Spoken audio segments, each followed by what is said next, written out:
Developing tonight, a grand jury issuing an indictment in the murder of prominent LGBTQ advocate Jorge Diaz-Johnston. We're learning the suspect was his roommate. And for the first time tonight, his heartbroken husband is sharing his story. Local 10's Glenna Milberg is in our newsroom now with the exclusive.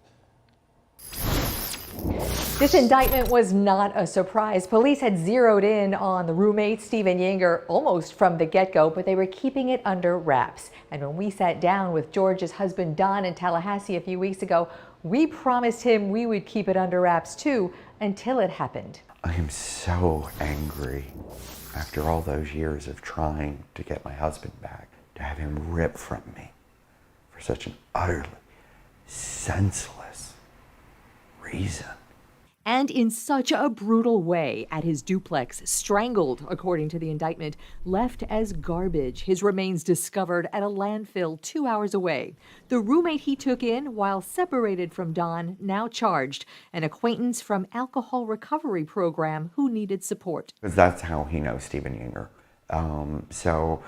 George's struggles with that are an inevitable part of the story. Jorge Diaz-Johnston's murder made international news because of his and Don's place in human rights history. The 2015 headlines of how they won the legal right to marry in Miami-Dade hang on Don's wall. His well-known brother, Miami's former mayor, his nephew, a former coach. Have you grieved yet? Some.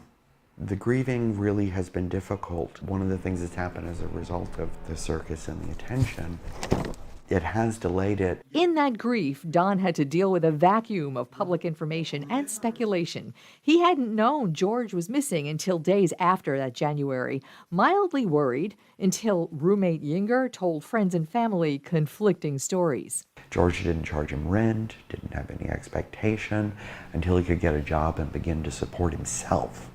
And that's just who George was.